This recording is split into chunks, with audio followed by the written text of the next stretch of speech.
नमस्कार, मैं हूं आपके साथ घनश्याम कौशिक। हाल ही के दिनों में मोदी सरकार ने ओबीसी आरक्षण को विभाजित करने का फैसला किया है, यानी कि ओबीसी कोटे के अंदर एक सब कोटा बनाया जाएगा, यानी उसमें से और एक कैटेगरी ढूंढी जाएगी जो आर्थिक तौर पर कमजोर है। आरक्षण देने का यह फैसला तो मोदी सरकार ने किया है, लेकिन यह पूरी तरह से एक राजनीतिक मसला है। इसे रोजगार से जोड़कर आप कतई ना देखें। चलिए इसे समझने की कोशिश करते हैं। आरक्षण दरअसल जो सरकार देती है वो सिर्फ सरकारी नौकरियों पर लागू होता है, प्राइवेट जॉब्स पर ये लागू नहीं होता है।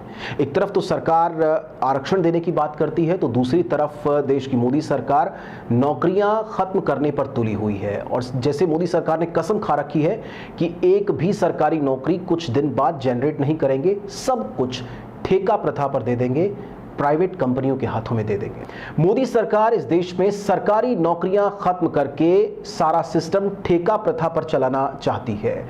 और यही वजह है, आप पूरे 3 साल के अंदर जो गवर्नेंस रहा है मोदी सरकार का, उसमें जितनी पॉलिसी बनी है, आप उन पॉलिसीज को उठाकर देख सकते हैं। ज्यादातर उनमें से जो पॉलिसीज हैं वो कॉरपोरेट्स के हक में, यानी कि बड़े बड़े उद्योगपतियों के हक में बनी है, उनके फेवर में बनी है। श्रम सुधार के नाम पर मोदी सरकार अब एक बिल लाने की तैयारी में है। ये बिल जल्द ही सदन में लाया जाएगा। इस बिल के बारे में बहुत ज़्यादा लोगों को ज़्यादा जानकारी है नहीं।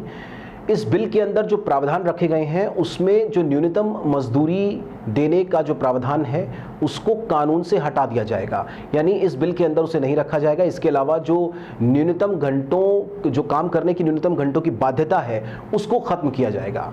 यानी अब सीधे तौर पर सब कुछ कॉरपोरेट्स के हक में बनाया जा रहा है, उद्योगपतियों के हक में बनाया जा रहा है।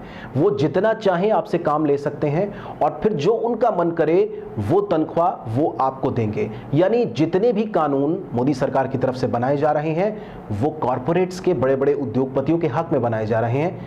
आम जनता से सारे अधिकार छीने जा रहे हैं। अब बात सरकारी नौकरियों की कर लेते हैं। ओबीसी में सब कैटेगरी बनाकर आरक्षण देने की बात करने वाली मोदी सरकार इस देश में 90% नौकरियां निकल गई है। और ये बात हम नहीं कह रहे हैं, बल्कि ये बात खुद सरकार ने संसद में कही है। भारत सरकार में राज्य मंत्री जितेंद्र सिंह ने ये आंकड़े संसद में रखे हैं और इसके ऊपर एक खबर इंडियन एक्सप्रेस अखबार में और इसके अलावा बिजनेस स्टैंडर्ड में भी छपी है और कुछ प्रतिष्ठित अखबारों ने इस खबर को कवर किया है। राज्य मंत्री जितेंद्र सिंह ने संसद में जवाब दिया कि 2013 में 1,51,841 सीधी नौकरियां दी गई थी, जो 2014 में घटकर 1,26,261 रह गई और 2015 में वो केवल 15,877 लोगों को सीधी भर्ती दी गई थी सरकारी नौकरी में। यानी सरकारी नौकरियों में जो गिरावट आई वो तकरीबन 90% की रही। अब आप खुद बताइए कि जब सरकारी नौकरियां ही नहीं हैं तो आरक्षण लेकर लोग क्या करेंगे? तो आरक्षण के नाम पर बेशक कोटे में सब कोटा जोड़ दिया जाए, लेकिन जब तक नौकरियों का टोटा रहेगा तो आम इंसान तो देश का रोता ही रहेगा। आपको याद होगा कि कुछ दिन पहले आरएसएस ने एक बयान दिया था कि आरक्षण की समीक्षा होनी चाहिए। कहीं ऐसा तो नहीं कि जो आरक्षण का मुद्दा अब सरकार ने छेड़ा है ओबीसी का, डैमेज कंट्रोल की कोशिश तो नहीं है? जो आरएसएस, क्योंकि आरएसएस मातृ संस्था है बीजेपी की, और उस बयान से जो डैमेज हुआ बीजेपी का उसको कंट्रोल करने की कोशिश शायद बीजेपी सरकार की तरफ से की जा रही है। खैर, चाहे बात कुछ भी हो, लेकिन इतना तो तय है कि देश की मोदी सरकार बड़े बड़े उद्योगपतियों के हक में पॉलिसी बनाती है, उनके हक में काम करती है। आम जनता के अधिकार धीरे धीरे छीने जा रहे हैं, जिनका आम इंसान को पता नहीं है, क्योंकि ये मीडिया उसको दिखाता नहीं है। हमारी कोशिश ऐसे ही कुछ मुद्दे आप तक पहुंचाने की है।